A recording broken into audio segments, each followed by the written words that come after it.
Muy buenas tardes y bienvenida a toda la audiencia que nos acompaña en el evento del día de hoy, Escritura, Vida y Lenguaje. Mi nombre es Ángela Cifuentes, soy docente del arte de escribir y la creación de mundos de la Universidad Católica de Colombia. Y hoy voy a acompañarlos en este evento que hace parte de una serie de encuentros de Bogotá Contada. Este es un programa de la Alcaldía Mayor de Bogotá y del Instituto Distrital de las Artes y Artes, que en este año ha invitado a 5 reconocidas artistas y escritoras colombianas que residen en la ciudad de Bogotá para que nos hablen acerca de su trayectoria literaria y su experiencia como habitantes de la ciudad. Desde hace algunos años, la Universidad Católica de Colombia se ha aliado al evento de Bogotá Contada y gracias a esta alianza hoy tenemos la participación de la escritora Andrea Mejía. Andrea estudió literatura en la Universidad de los Andes, se doctoró en filosofía en la Universidad Nacional de Colombia, ha sido profesora de los departamentos de Ciencia Política y Filosofía en la Universidad de los Andes y ha sido profesora invitada en la Universidad Autónoma de México. Andrea además es columnista de la revista Arcadia, ha publicado el libro de cuentos La naturaleza seguía propagándose y recientemente la novela La carretera será un final terrible. Bienvenida Andrea y muchas gracias por estar acá con nosotros.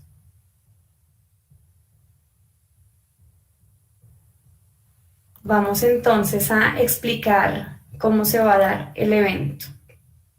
Entonces, en este momento voy a hacer una serie de preguntas a Andrea, marcadas en el título de este evento, Escritura, Vida y Lenguaje. También nos acompañan los estudiantes de la electiva El arte de escribir y la creación de mundos. Y además de esto, pues sabemos que el evento se está transmitiendo por varios canales. Entonces, todas las personas que estén interesadas en participar pueden hacernos preguntas por el chat. Entonces, para arrancar, quisiera preguntarle a Andrea un poco sobre su formación y la influencia de esa formación en su narrativa. Usted empezó estudiando literatura, pero después hizo un doctorado en filosofía. ¿Qué lugar ocupa la filosofía en su narrativa? A nivel de narrativa de ficción, ¿existe un puente entre el lenguaje literario y los temas filosóficos que usted ha estudiado o que aborda usualmente? Bueno, muchas gracias Ángela por la presentación y al proyecto Bogotá Contada por la invitación a escribir y por la invitación a estar hoy acá con ustedes. Gracias a la Universidad Católica y de Artes y sobre todo a todos ustedes que nos acompañan. Una aclaración es que fui columnista de Arcadia porque ese proyecto se acabó y bueno, entonces ya no soy columnista de Arcadia. Para responder a tu pregunta, Ángela, la filosofía, no, yo creo que, digamos, haber transitado como por ese mundo tan distinto de la filosofía me marcó profundamente, me sigue marcando, me sigue alimentando los textos que leí gracias como a esa formación académica que puede que a veces se pueda volver como un poco árida, pero es muy luminosa por las lecturas que permite. Y pues yo creo que la ficción, la literatura es muy distinta a lo que está en juego cuando se escribe narrativa o ficción o como se llame, literatura para usar el término más amplio. Es muy distinto. Creo que la literatura es muy fiel a lo sensible, a lo concreto, a los detalles, mientras que la filosofía trabaja con ideas que son intangibles, no se pueden ver, son también conceptos abstractos, pero yo creo que en el fondo hay una profunda comunicación y eso es lo que a mí también en mi escritura me alimenta, es esa conexión entre el pensamiento y la escritura. Yo creo que en la escritura literaria la imaginación también está pensando y creo que la escritura es una forma de pensamiento. de pensamiento en el sentido más, menos formal, menos académico, pero no por eso menos riguroso. ¿No? La idea de que el pensamiento es como una especie de espejo de la realidad, una reflexión, ¿no? Que esto es como el término que... Entonces eso es un poco como la conexión entre los dos mundos que habito. Muy bien, Andrea, muchas gracias. Justamente hablando un poco de ese tema de los detalles, por ahí veía que hacían una comparación entre su literatura y la de Tomás González. Y precisamente eso me llamó la atención porque leyendo algunos de sus poemas y fragmentos de su novela, encontraba ciertos matices en los que yo también coincidía, sobre todo en la manera en que usted se toma el tiempo para describir y también de pronto en esa relación que hay muy evidente con la naturaleza. Quisiera que me contara si eso es como una suerte de coincidencia o si es algo consciente y si también nos puede contar, aprovechando un poco que también acá hay personas, alumnos que desean escribir, que otros autores la inspiran o la ayudan a tomar sus decisiones en el momento de la escritura.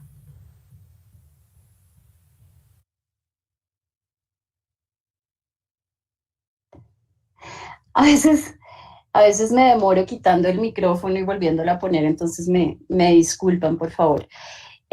Bueno, es un honor que me comparen con Tomás porque yo lo admiro mucho, lo quiero mucho. Siento que tenemos muchas cosas en común, como también en la literatura que nos alimenta. Y quizás sí, como una cierta forma, más que en el estilo, creo, como una cierta mirada sobre el mundo. Bueno, yo no sé, para mí es muy difícil ver eso y notarlo y no, digamos que no ha sido un autor que yo estudie con mucho cuidado, pero seguramente me alimenta y seguramente me influencia de manera indirecta, como todo lo que leo. Tengo influencias mucho más conscientes, digamos que de hecho como muy a propósito, esos autores los he convertido en mis maestros de escritura. Y bueno, siempre podría aquí mencionar alguna letanía de 40 minutos hablando de los autores a los que les debo, porque son muchos, pero me gusta siempre hablar de los japoneses como en primer lugar, porque es una influencia realmente decisiva en mi escritura, los japoneses, Kawabata en especial, pero también hay otros autores que me impresionan mucho y que estudio, como Soseki, Natsume Soseki, o bueno, Mishima, algunas cosas me encantan, o Kenzaburo E, que tiene una novela corta que se llama La Presa, que suelo citar como con muchísima admiración y respeto. Entonces ellos son poetas también, que he leído poesía japonesa también como a lo largo de muchos años, los llevo como en el corazón. Carson McCullers es una cuentista y novelista, pues sus novelas son más breves, y ella me parece fantástica, me parece que es una muy buena compañía a la hora de escribir. Además tiene un texto en especial sobre la escritura muy bello, que se lo recomiendo, que se llama El sueño que florece. La escritura es un sueño que florece, dice ella. Bueno, me encanta Juan Rulfo, para citar como un latinoamericano, Lucía Berlin, que también es una cuentista norteamericana. Me ha influenciado profundamente, pero pues a un nivel que para mí es muy indescifrable, Kafka. Hay como una conexión entre la escritura y la existencia en él que no sé, me conmueve, me impresiona. Chekhov también es un cuentista que es muy bondadoso con sus personajes, muy amoroso. Esos son como solo algunos, podría quedarme aquí hablando de escritores toda la reunión y se nos va el tiempo.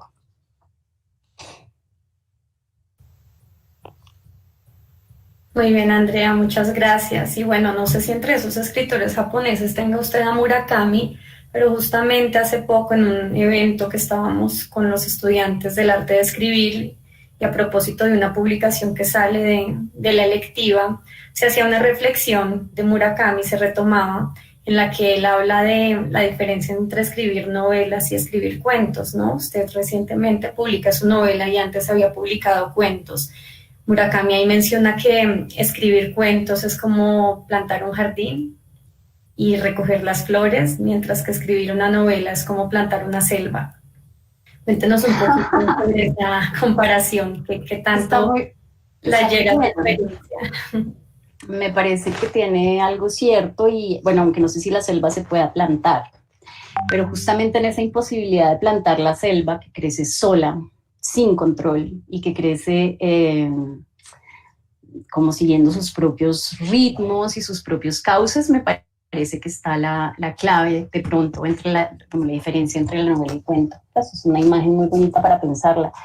La novela como una selva, yo sí sentí eso al escribirla y ahora estoy escribiendo otra y siento que es una cosa muy grande y es una cosa que no está en tu control para nada cuando escribes, mientras que un cuento es más fácil tener algo así como el control al escribir, aunque también me gusta mucho pensar que la escritura de los cuentos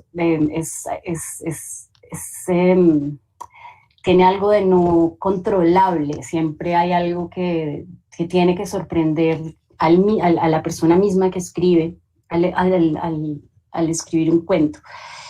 Eh, pero, pero la idea de que es un jardín, que se recogen las flores, creo que me parece acertada porque al ser breve y al ser como una especie de miniatura es posible trabajarla con muchísimo, muchísimo cuidado, como con teniendo toda la imagen bajo los ojos, como si el cuento fuera un objeto que pudieras verlo, mientras que la novela es imposible verla, tienes como que atravesarla, tienes que, es más selvática, sí, de verdad. Y, y no sé por qué me parece que en el cuento hay algo que es contemplativo, que en los cuentos contemplamos cuando leemos y cuando los escribimos. Hay esta especie como de actitud contemplativa que también tenemos frente a los jardines bellos y eso no pasa en la novela, que es más bien el disfrute también de estar sumergido en algo. Entonces, sin haber leído nunca el texto de Murakami, me parece muy acertada y me parece muy linda como tu pregunta y que lo menciones ahora. Listo, Andrea, muchas gracias. Bueno, pensando en esa idea de lo contemplativo y de la experiencia que pone como el autor, tanto como cuando escribe cuento como cuando escribe novela, en una entrevista que usted le hicieron en El Tiempo sobre su novela, usted mencionaba lo siguiente: hay cosas en lo que escribo que son completamente inventadas, hay cosas que pareciera dejar intactas. E igualmente en su libro de cuentos es común encontrar una narradora mujer que parece como hablar desde las memorias. De hecho, hay un cuento en el que el personaje central se llama Andrea. Quisiera preguntarle ya un poco más sobre su vida detrás de eso que escribe, qué tan conectados están sus personajes con sus propias experiencias, con su memoria dentro de su narrativa. Bueno, gracias por la pregunta, Ángela. Los cuentos son bastante autobiográficos, creo que más que la novela. Pero esa pregunta de la relación con mi vida y mi escritura, como la pregunta si hago autoficción, así se llama el término técnico, ¿cierto? Autoficción. Siempre me es difícil responderla de forma tajante, decir sí, pero también decir no, porque yo creo que hay un poco las dos cosas. Las narradoras, estas narradoras que tienen, algunas en los cuentos tienen mi nombre y son un poco yo, pero también son un poco otras, y incluso en los cuentos son un poco otras. La protagonista de la novela, que se llama Ana, empieza también como un punto de partida, siendo un poco yo misma, le presto de mí para que ella empiece a vivir o algo así, pero después ella se vuelve otra. Su mente se vuelve mucho más interesante y emocionante y extraña que la mía. Entonces, eso me parece que es como muy eso es una experiencia importante al escribir, estar muy cerca de lo que uno llama uno mismo, que también es un territorio muy, muy extenso y uno no lo conoce bien y hay partes no conscientes que no están tampoco bajo la vista y bajo tu control, pero más o menos uno sabe quién es uno porque uno está todos los días allí, en esa mente o en ese lugar que es uno mismo. Y partir de eso, pero también es muy importante la experiencia de separarse, de alejarse, de no ser, de poder ser otros al escribir. Eso es como muy emocionante y muy estremecedor también.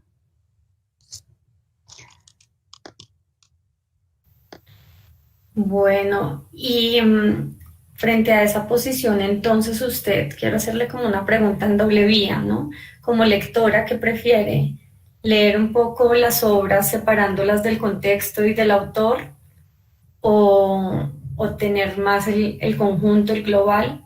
Y como escritora, ¿cómo prefiere que la lean? Que la lean desde esa relación entre la vida y la autora y la escritura y la ficción o más alejada.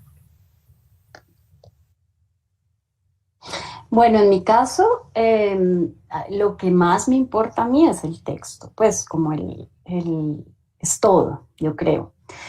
Pero yo me enamoro de los escritores y de las escritoras, entonces también quiero saber de sus vidas y hay vidas que son tan bellas a veces como las obras mismas. Y, por ejemplo, justo en el caso de Carson McCullers, ella tiene un libro que se llama Iluminaciones y Destellos Nocturnos, creo que se podría traducir. Y es un libro hermosísimo, inspirador, donde ella cuenta un poco su vida, pero ella cuenta también su vida como siendo también un personaje, porque uno siempre cuenta una historia acerca de uno mismo y cuenta como, da una imagen de uno mismo que vaya uno a saber si es la misma imagen que proyecta que los demás tienen de uno, pero entonces me gusta como los detalles, saber cómo murió Chekhov, me encantan las muertes de los escritores. En una columna me acuerdo que hice como una especie de colección de las muertes de los escritores, cómo habían muerto los escritores que yo más admiro. Entonces eso está, pues, pero es como, es algo que enriquece y que embellece la lectura, pero no es necesario para nada, es decir, el texto se mueve solo, avanza solo y nos habla desde su particularidad y yo creo que esa particularidad a la que hay que atender, y a veces en lecturas demasiado contextuales, no solo autobiográficas, perdón, sino como que se concentran en el contexto social, histórico, yo qué sé, el texto se pierde y esa lectura a mí me parece muy, siempre evito hablar del contexto, lo que llaman el contexto. Y es más por amor que hablo de los autores y de las autoras. Y en mi caso, pues eso sí es como el lector quiera, ¿no? No creo que mi vida sea muy interesante, pero los lectores son absolutamente libres de leer como ellos quieran, de buscar donde quieran, de donde encuentren sentido, y si hay cosas que hacen más iluminadoras un texto, pues ahí están como los caminos abiertos para que los lectores las busquen ahí donde quieran. Andrea, ¿qué tanto de su voz le regala no solo a los personajes principales como Ana, sino también a otros personajes? Incluso, bueno, dentro de su novela Abril, que es una perrita dentro de la novela, tiene una participación muy importante. También regala parte de usted a estos otros personajes, objetos que también tienen vida de algún modo, a la naturaleza que está ahí. También, bueno, en este caso la montaña, la niebla. Esa es una linda pregunta, no había pensado como qué tanto de mí hay en los demás personajes y sobre todo en los animales y en la naturaleza, que es una presencia tan importante en lo que escribo. Y bueno, yo supongo que la interioridad atraviesa un poco todo lo que ella refleja, como que una mente es un poco eso. se extiende y se proyecta en las cosas que contempla, que piensa, que ve, en los seres como que están cerca, hasta cierto punto. Pero creo que en el caso de los animales y de la naturaleza, lo que es como tan impresionante en su presencia es que ellos tienen una voz muy misteriosa, ¿no? Porque es una voz que no es una voz de palabras y de lenguaje, es como silencio, pero en el caso de los animales pues hay expresión, sin duda, hay afectos. En el caso de la naturaleza hay movimientos que son, no sé si podríamos decir expresivos, pero que son, sí, son expresivos, ¿por qué no? Como cómo se mueve el viento, cómo llueve, o cómo la luz cambia, o cómo el mar se mueve, se extiende. Estos son formas también de voz, de tener voz. Y ahí yo no estoy, yo simplemente soy la que escucha y la que ve. Y ahí me parece que es más bien bello lo contrario, que esas voces tan misteriosas de la naturaleza y de los animales me permeen a mí, no al contrario. Y en el caso de los otros personajes también me parece que es un poco igual. Lo que es importante es dejarlos ser y dejarlos aparecer y no invadir todas las interioridades que hay en un relato o en una novela, sino dejar que ellas sean ellas mismas. Es lo que debemos hacer también en la vida, ¿no? Dejar a los otros ser lo que son. Muchas gracias, Andrea. Quisiera preguntarle un poco sobre esa voz también que usted presta, de forma de pronto más, ahí sí, directa, a los personajes femeninos, o que de pronto también nutre con personajes o personas reales que usted conoce. No sé, creo que en lo que leí las mujeres pues tienen como un papel importante dentro de su narrativa, y quisiera saber cómo le gusta plasmar esos personajes, si existe también como una apuesta frente a temas de género detrás de esa narrativa.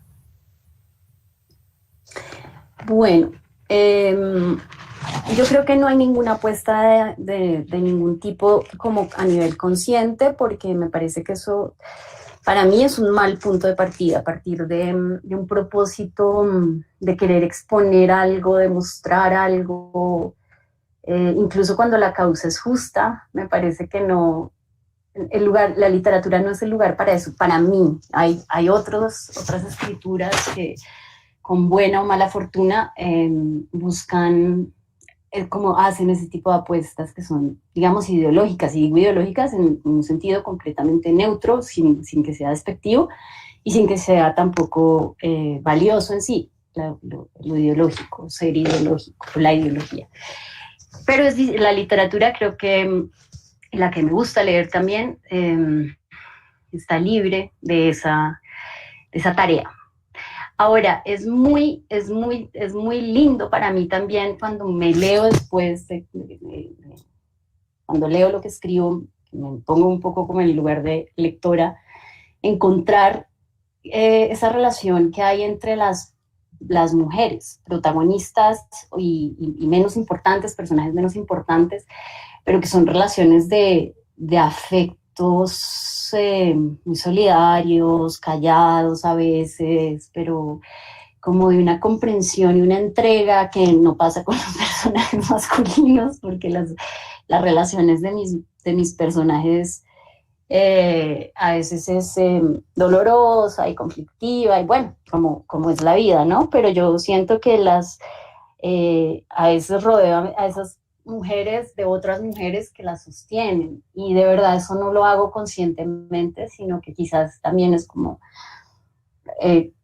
ha sido mi experiencia, ¿no? También para mí la importancia de mis hermanas en mi vida, la importancia de amistades quizás pasajeras, pero presencias que me han sostenido, que me han como abrigado el corazón, y es quizás por eso que es así.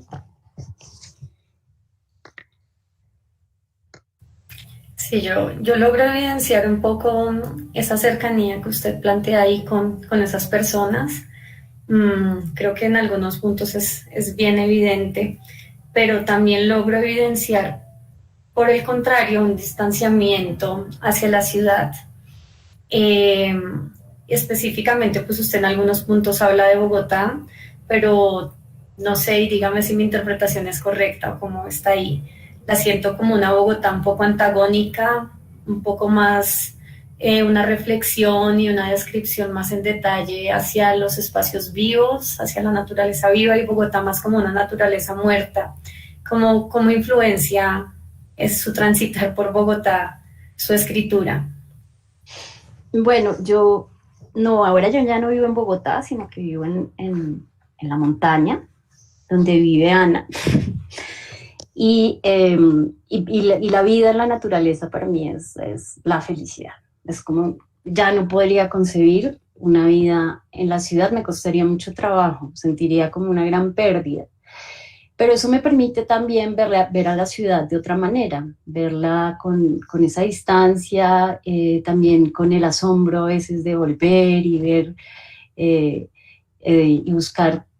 Es verdad que en los cuentos que son urbanos y cuando Ana vuelve a la ciudad, eh, lo que aparece a veces es la naturaleza en la ciudad, es como mi obsesión, pero también los ruidos son otros, el movimiento de la mente es distinto y bueno, hay como, es otro espacio, es otro territorio sin duda. Es antagónico en el caso de Ana, quizás, porque Ana baja de su montaña en la que está muy aislada y, y un poco tiene que confrontar muchas cosas al llegar a la ciudad, porque tiene una hija con la que está distanciadísima, y tiene una serie de experiencias dolorosas en la ciudad. Entonces, no, sí hay como un contraste fuerte entre la montaña, pero en la montaña ya tiene sus propios fantasmas y su propia oscuridad, es decir, ella se lleva un poco puesta a todas partes, igual que nosotros. Pero sí hay un contraste, para Ana es muy difícil bajar de la montaña porque tiene miedo a esas cosas que tiene como que confrontar. Eh, para mí no, pues a mí me gusta venir de vez en cuando y estar de otro modo como tan distinto como se está en la ciudad.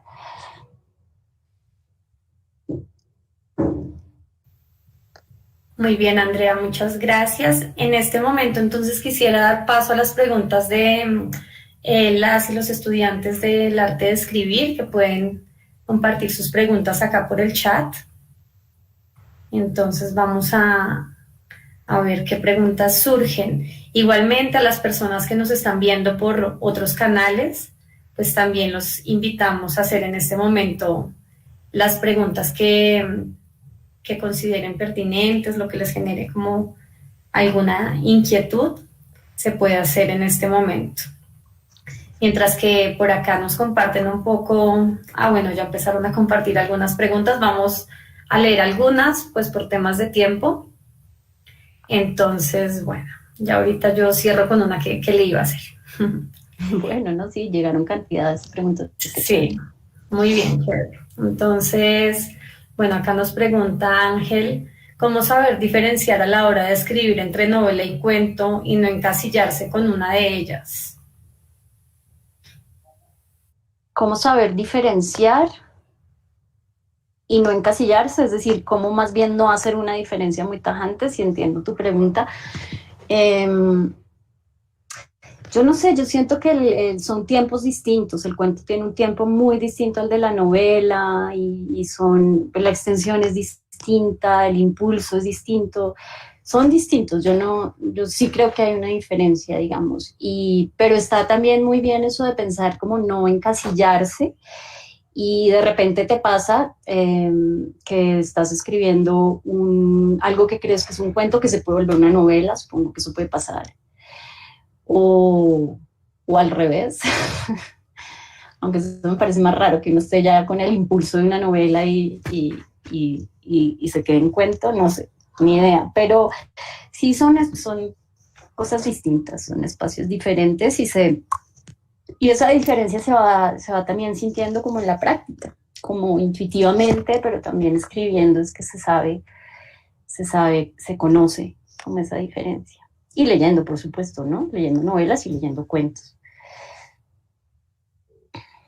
Listo, otra pregunta que nos hace por acá Tatiana es, en su novela La carretera será un final terrible, existe una correlación entre luz y oscuridad. ¿Es casualidad este contraste entre lo que nos aterra y lo que nos da paz, precisamente en estos días de momentos de pandemia? Sí, yo creo que ese contraste, gracias por la pregunta, está muy presente.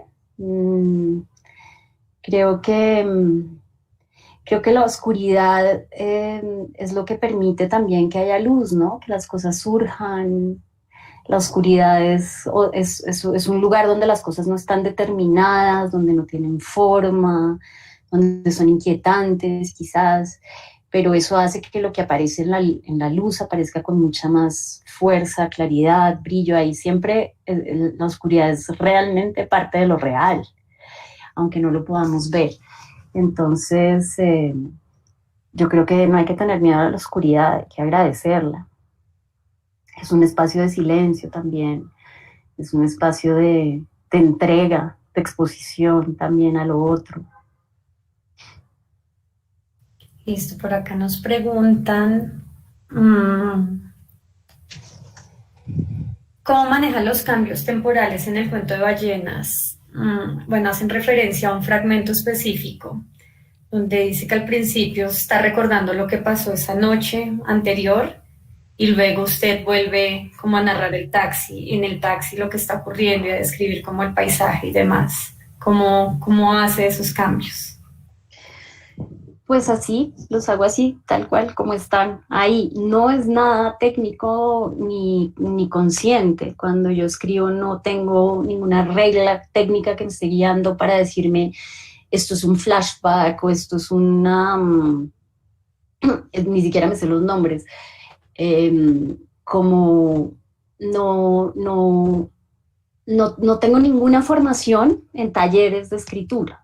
No, y no sé si eso es lo que se enseña en un taller de escritura, como esta es una línea temática y esta es otra y así se unen y el tiempo se maneja así y todas esas reglas las desconozco, lo hago de manera completamente intuitiva. Y en ballenas es simplemente, me parece que el movimiento de la mente es así, uno está en un presente, pero la mente recuerda, a veces recuerda cosas muy lejanas, a veces como en el caso de ballenas recuerda lo que sucedió la noche anterior. Y cuando está en la isla, vuelve a recordar como el momento del aeropuerto, no sé si se acuerdan, que hay como una especie de escena rarísima porque hay un muerto que bajan de una avioneta. Entonces, esos movimientos temporales son los movimientos como naturales, me parece a mí, de la mente, que se reflejan en la escritura. Listo, por acá nos pregunta Paola, en los momentos donde no nacen ideas, donde se bloquea, donde siente que ya no puede más, ¿qué hace para derribar esos momentos? ¿Cómo renueva su inspiración? Gracias, Paola, por la pregunta. Yo creo que esos momentos son muy importantes también, como saber, tener esa experiencia de que nada llega, de que sí, como que lo que hay es un gran silencio y eso es muy importante, estar ahí, permanecer ahí. Pero en general la lectura es una fuente tan inagotable de imágenes, de emociones, de ritmo, de sentimiento, que me parece muy difícil estar absolutamente bloqueada y en blanco si estoy leyendo permanentemente. Entonces la lectura es una buena forma como de desatascar, por usar tu palabra, es una fuente, un alimento, una fuente de inspiración permanente. Pero eso no quiere decir que siempre puedas estar escribiendo, es que escribir tiene que contar con esos momentos de no poder escribir como momentos esenciales.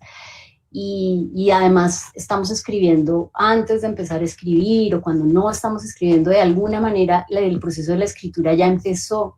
Es muy difícil saber dónde se empieza a escribir. Entonces, aun cuando parezca que no estás escribiendo, cuando te sientas una mañana en el computador y no hiciste ni una sola frase, eso es escribir también.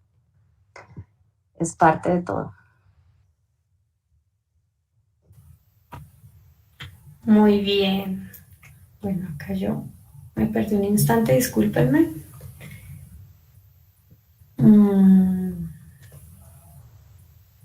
Ok, bueno, es que llegaron varias preguntas y me perdieron de la que seguía. Ya.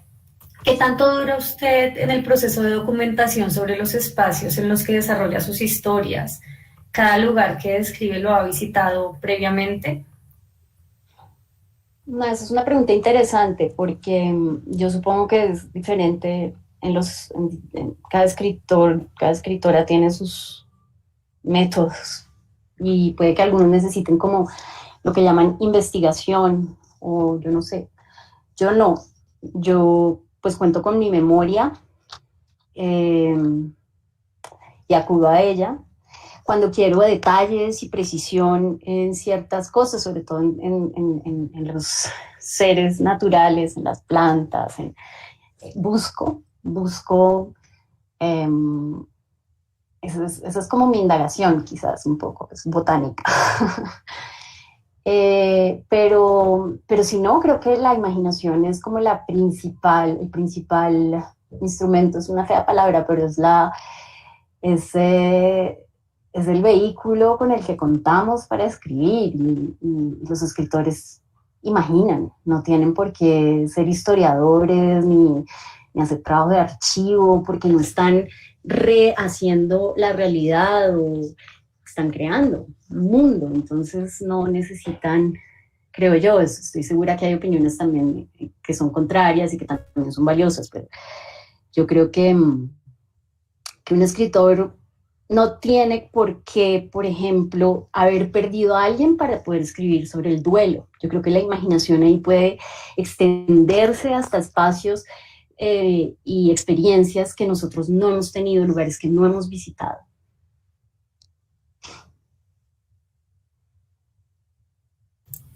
Bueno, acá nos pregunta Alejandra cómo logra iniciar sus cuentos, si tiene algún tip o idea para arrancar. Son como iluminaciones que llegan así como una imagen, por lo general es una imagen o un motivo. Ahora los sueños también, a veces arranco escribiendo cuentos por unos sueños que tengo. Sí, son como, sé que hay un cuento ahí, en algo muy pequeño, muy fugaz, y lo sé. Y casi siempre no me equivoco, quiero decir, mi intuición la sigo, confío en ella. Y llega así, de manera misteriosa, viene de la memoria, de los sueños, como te digo, de imágenes o a veces de emociones, pero creo que los cuentos suelen partir de cosas mucho más concretas, visibles. Sí. Bueno, ahora nos pregunta Dana, ¿qué tanta relevancia le da en sus narrativas a la descripción física de los personajes? Pues a mí me gusta ver lo que estoy escribiendo y también me gusta cuando leo ver. Y creo que la precisión en la descripción es fundamental para ver, pero no es necesario como ser realista en el sentido de todos los personajes tienen que ser descritos, todos sus rasgos, sus ropas, sus gestos. Creo que también es muy importante saber escoger qué se escribe porque eso hace que ese rasgo sobresalga y que tenga significado, que sea expresivo. No se está simplemente copiando como una foto que copia o registra todos los rasgos físicos de una persona, un rostro, sus movimientos. No, la escritura no me parece que ese sea como el interés. pero sí es muy importante, como sobre todo los detalles, más que una cosa, un retrato muy global de un personaje, algún rasgo muy particular que lo haga distinto a los demás. Muy bien, por acá nos pregunta Cristian, ¿cómo empiezan a surgir los lugares que usted usó en su novela? Es el lugar en el que vivo, es esa montaña. Ese es el lugar, así empezó a surgir. Lo primero que tenía era como un territorio.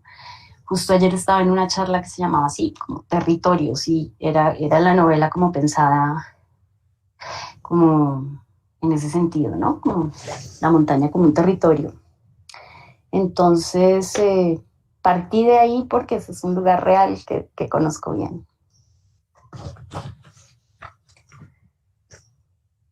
Muy bien, muchas gracias, Andrea. En este momento, pues también queremos abrir el espacio para que las personas que nos están viendo por los otros canales también puedan participar y nos acompañen a través de algunas de sus preguntas. Por acá, entonces voy a leer algunas de ellas. Juan Carlos Rocha nos pregunta cómo entrar en el pensamiento y sentimientos de cada personaje y mantener su carácter a lo largo del cuento. Yo creo que no puedes entrar en todos los personajes. Yo creo que, bueno, eso lo hacen los narradores omniscientes, que también es un narrador que es muy interesante.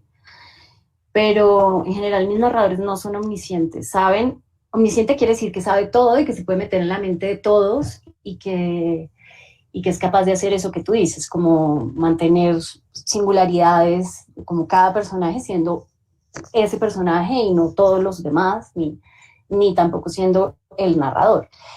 Eh, pero para mí nunca ni siquiera he intentado con un narrador omnisciente. Mis narradoras siempre son en primera persona, pero también la primera persona, o sea, está muy bien también salir de la primera persona y buscar en la tercera persona menos es estar centrado en una solamente que es la primera persona.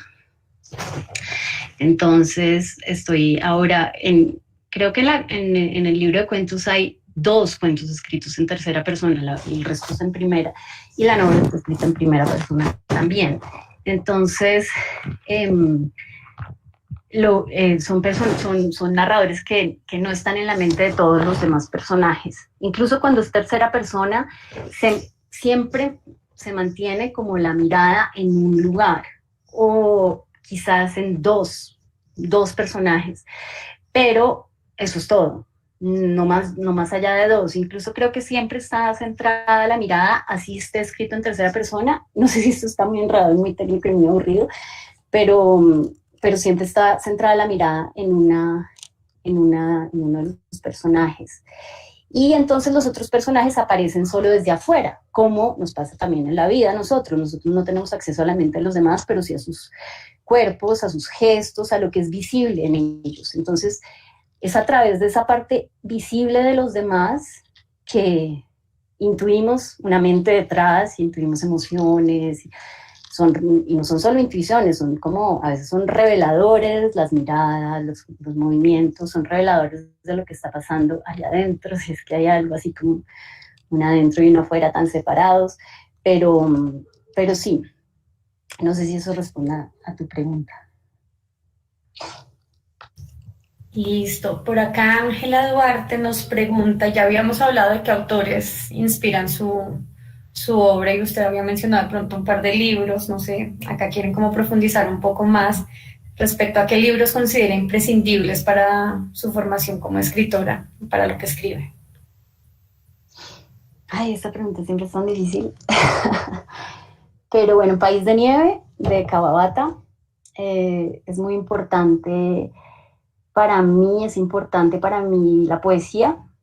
Emily Dickinson, pero muchos otros poetas que admiro. Me parece que la poesía es esencial como lectura, imprescindible, como dices tú. Hay otros textos que son imprescindibles para mí, otros libros que son imprescindibles, que son textos de filosofía, que amo, que que llevo como en el corazón, como el Fedro de Platón, y que de alguna manera esas lecturas que son más filosóficas también están presentes en mi escritura literaria. Kafka es esencial para mí. Yo creo que Peter Handke ha sido muy importante, el hombre que le dieron el Nobel el año pasado, y esta mañana estaba leyendo de Louise Glück, que es la poeta, justo es poeta, que le dieron el Nobel este año, y tiene unos poemas increíbles. Y creo que además de ciertas lecturas que por alguna manera, de alguna manera se vuelven como muy estructurales en nuestras vidas, yo creo que lo que estamos leyendo en el momento en que lo estamos leyendo es muy importante. Si un libro por alguna razón nos cautivó y nos tiene ahí como leyéndolo, como lectores, es porque ese libro nos está hablando en ese momento, y en ese momento entonces es el libro más importante, porque es el libro que nos está hablando. Pero bueno,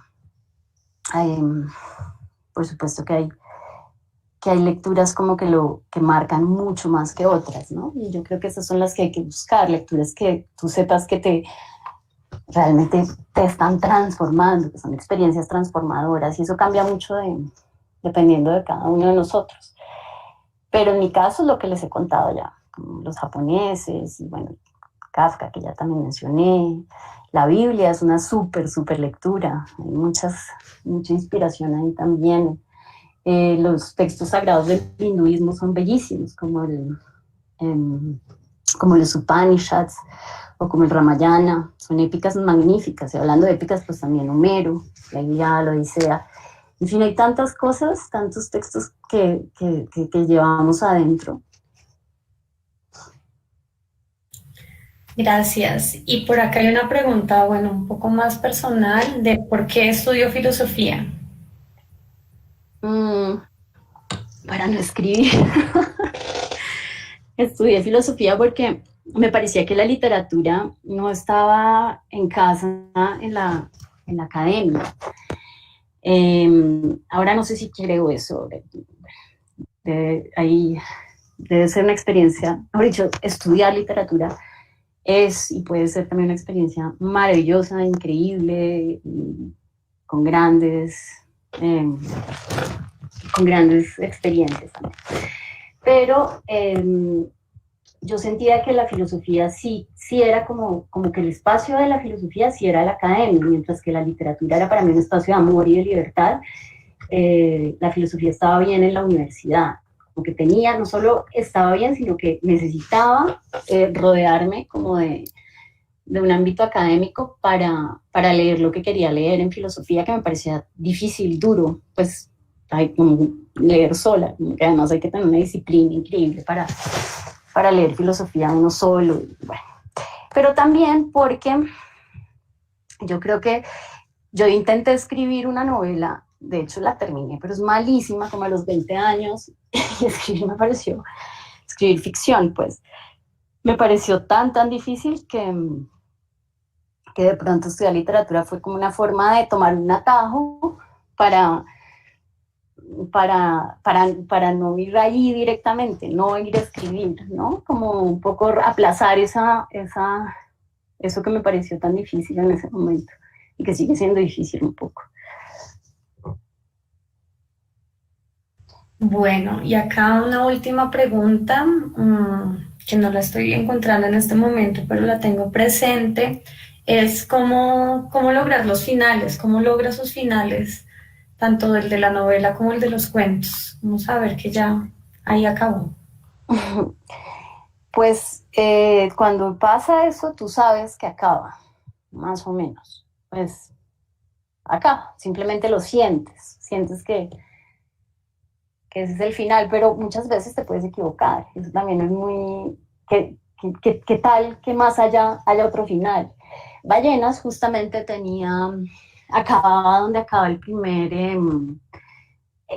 numeral. Ese cuento tiene como varios pequeños capitulitos, digamos. Primero el 1 y el 2 y el 3 y bueno, no sé cuántos, pero acababa donde acaba uno. Es decir, acababa donde los personajes se suben en la lancha y se van hacia la isla. Y fue mi editor, Juan David Correa, que me dijo, aquí hay una historia increíble, tienes que seguir escribiendo eso. Y tenía toda la razón, que lo que me esperaba del otro lado al llegar a la isla era mucho más, pues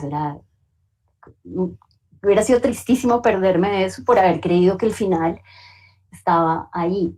Entonces, esto para decirte que no hay ninguna certeza de que llegas a un final, pero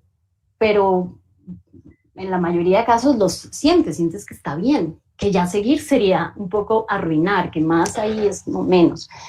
Entonces, ahí terminan. Los finales, por lo general, nunca están, puedes saber más o menos la situación a la que estás dirigiéndote cuando escribes, pero la frase solo aparece al final, cuando ya has cumplido como todo, o por lo menos es así en mi caso, yo no puedo llegar al final sino habiendo recorrido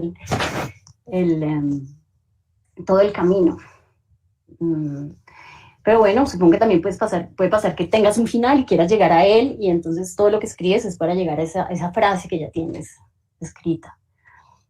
Pero en general los finales como que no se esperan al final de la escritura.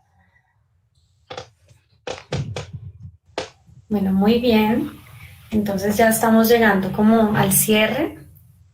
Quisiera aprovechar pues el espacio para agradecer a todo el equipo de IDARTES que dio la oportunidad de este encuentro, que creo que ha sido pues realmente constructivo para quienes estamos presentes, quienes los hemos escuchado.